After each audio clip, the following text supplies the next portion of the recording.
வாங்க இன்னைக்கு நம்ம மொறு மொறுன்னு உளுந்த வடை எப்படி செய்கிறதுன்னு பார்க்கலாம். இதுக்கு நான் 300 கிராம் உளுந்து ஊற வச்சுருக்கேன்.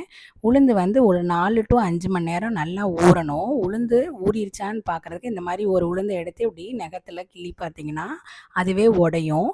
இந்த மாதிரி உளுந்தை நம்ம தண்ணியை இல்லாமல் நம்ம கிரைண்டரில் போட்டு அரைச்சிக்கணும். அரைச்சிட்டு மாவு ரெடி ஆயிடுச்சா நம்ம எப்படி பார்க்கலாம் அப்படின்னா, கையை வந்து தண்ணியில் நனைச்சிட்டு மாவை தொட்டு பார்த்தீங்கன்னா இப்படி ஒட்டாமல் இப்படி நீங்கள் ட்ராப் பண்ணும்போது அது அப்படியே அழகாக விழுகணும். இதுதான் சரியான பதம்.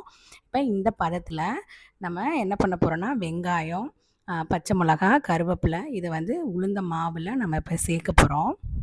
நம்ம எப்பயுமே உளுந்த மாவு ரெடி ஆயிடுச்சா அப்படின்னு பார்க்குறதுக்கு பதம் வந்து எப்படின்னா, நீங்கள் கையை வந்து தண்ணியில் நனைச்சிட்டு உளுந்தை தொட்டுட்டு திருப்பி இந்த மாதிரி உதறினீங்கன்னா உங்கள் கையில் ஒட்டாமல் மாவு வந்து அந்த இதில் வந்துடும். இப்போ பாருங்கள், வெங்காயம், பச்சை மிளகா, கருவேப்பிலை சேர்த்துருக்கோம். இதுதான் பேசிக் இன்க்ரீடியன்ட்ஸ். இதில் நீங்கள் வந்து மிளகு இதெல்லாம் உங்களுக்கு தேவைன்னா நீங்கள் சேர்த்துக்கலாம். ஜென்ரலாக நம்ம நல்லா உளுந்து ஆட்டிட்டோம் அப்படின்னா வெங்காயம், பச்சை மிளகாய் இல்லாமல் கூட உளுந்த வடை நம்ம ப்ளைனாக கூட நம்ம போடலாம். இது வந்து பார்த்திங்கன்னா, நான் இப்போ இதில் சேர்த்துருக்கிறதுக்கு வந்து வெங்காயம், பச்சை மிளகா, கருவேப்பிலை. பாருங்கள், நான் கையை நல்லா கழுவிட்டு பக்கத்தில் ஒரு தண்ணி வச்சுருக்கேன் பாருங்கள். அந்த தண்ணியில் நான் கையை இமர்ஸ் பண்ணிவிட்டு திருப்பி அந்த மாவை தொடும்போது இப்படி வரும். இதுதான் சரியான பதம். இதில் நிறைய பேர் வந்து தண்ணி கொஞ்சம் தண்ணி வந்து உளுந்தில் கூடிருச்சு அப்படின்னா எண்ணெய் நிறையா குடிச்சிரும் வடை. அந்த மாதிரி சமயத்தில் நீங்கள் வேணும்னா அரிசி மாவு சேர்த்துக்கலாம்.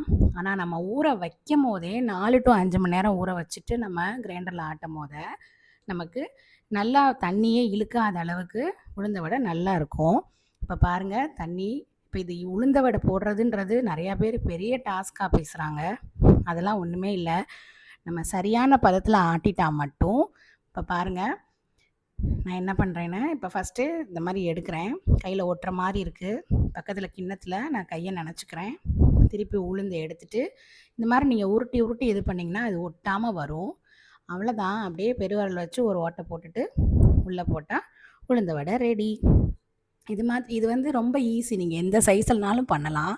நாம் வந்து இப்போ 300 கிராம் உளுந்து போட்டிருக்கோம். இந்த சைஸ் வடையே வந்து பார்த்திங்கன்னா ஒரு 30 வடை வரும். ஃபஸ்ட்டு பிகினர்ஸாக நீங்கள் செய்கிறீங்கன்னா இதை விட சின்ன வடையாகவே போட்டுக்கோங்க. ஏன் அப்படின்னா, எண்ணெயோட சூடான பதமும் இதில் மேட்டர்ஸ். ஏன்னா எண்ணெய் வந்து மீடியம் டு ஹை ஃப்ளேமில் இருக்கணும். எடுத்தோடனே ரொம்ப ஹை ஃப்ளேமில் இருந்துச்சு அப்படின்னா அவுட்டர் லேயர் வேகமாக வெந்துடும், உள்ளே வேகாது. அதனால் இதை விட பிகினர்ஸாக இருந்தீங்கன்னா சின்ன வடையாக போடுங்க. இல்லை ஓரளவு எக்ஸ்பீரியன்ஸாக இருந்தீங்க அப்படின்னா இந்த அளவு வடையே உங்களுக்கு சரியாக இருக்கும். இப்போ நான் வந்து இப்போது அந்த கம்பி வச்சு நான் எப்படி உளுந்த வடை திருப்புறேன்னு பாருங்கள். உளுந்த வடை வெந்திருக்குன்றது நமக்கு எப்படி தெரியும்னா, இப்போ பாருங்கள், இந்த வடையில் ஒரு சைடு வெந்த மாதிரி இருக்கா, அதுலேயே கலர் சேஞ்ச் ஆகும். இதுதான் சரியான பதம். இப்போ எண்ணெய் மட்டும் கொஞ்சம் நிறையா ஊற்றணும். ஏன்னா அந்த வடை வந்து நல்லா எண்ணெயில் முங்கி வேகணும். இப்போ பாருங்கள், 2 சைடுமே கலர் சேஞ்ச் ஆயிடுச்சு. ரொம்ப செவக்க விட்டிங்கன்னா அதாவது எப்படின்னா ஒரு மாதிரி கருகின மாதிரி வந்துடும். இதுதான் சரியான பதம். இது வந்து நம்ம சினுக்கரிக்கின்னு சொல்லுவாங்க. இது வந்து நாங்கள் வடைக்காகவே யூஸ் பண்ணுறது. இந்த மாதிரி எண்ணெய் பொருள் எல்லாத்துக்குமே பார்த்திங்கன்னா எங்கள் வீட்டில் இந்த மாதிரி பெரிய சினுக்கரிக்கி வச்சுருப்போம். இது வந்து நம்ம தலைக்கெல்லாம் யூஸ் பண்ணுறது கிடையாது, ஒன்லி குக்கிங்காக யூஸ் பண்ணுறது. ஏன்னா எண்ணெய் பொருள் அப்படின்றனால நம்ம எண்ணெயை விட்டு கொஞ்சம் தூரமாகவே நிற்கணும். சம்டைம்ஸ் அதில் வந்து தண்ணி இனி பட்டுச்சுன்னா மேலே தெரிக்கிறதுக்கு வாய்ப்பு இருக்குது. அதனால் கம்பி கொஞ்சம் பெருசாக இருந்துக்கிட்டால் நல்லது.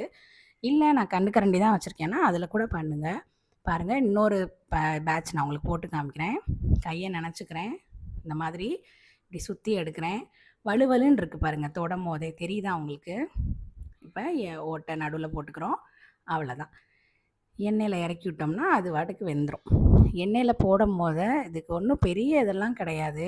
நீங்கள் தண்ணியை வந்து அப்படியே கையில் கோர்த்து அள்ளிடாதீங்க. தண்ணியில் நம்ம கையை நனைச்சிக்கணும், அவ்வளோதான். ஏன்னா எண்ணெய் பொருள்ன்றனால உங்கள் கையில் ரொம்ப தண்ணி இருந்துச்சுன்னா எண்ணெயும் தண்ணி இது பண்ணும்போது உங்க மேலே தெறிக்க வாய்ப்பு இருக்குது. அதுக்கு தான். ஸோ கையை அப்பப்போ தண்ணியில் விட்டுட்டு எடுங்க. தண்ணி அப்படியே உங்கள் விரலில் இருக்க வேணாம். அவ்வளோதான். இந்த எண்ணெய் சட்டிக்கு நான் வந்து அட் அ டைமில் 4 கூட நம்ம போடலாம். ஆனால் நல்லா வேகணுன்றதுக்காக நம்ம 3 தான் அட் அ டயத்தில் போடுறோம். இப்போ பாருங்கள், நான் ஏற்கனவே சுட்டு வச்ச வடையை காமிக்கிறேன். எவ்வளோ கிறிஸ்பியாக இருக்குன்னு பாருங்கள். இதுதான் அதோட டெக்ஸ்சர் ரொம்ப நல்லாயிருக்கும். மொறுமொறுன்னு இருந்துச்சு. அதே சமயத்தில எண்ணெய் இழுக்காமயும் இருந்துச்சு. நீங்களும் உங்க வீட்ல செஞ்சு பாருங்க. இதெல்லாம் கடையில வாங்கணும்னு அவசியம் இல்ல. இது ஈஸி தான். நீங்களும் செய்யுங்க. Thank you.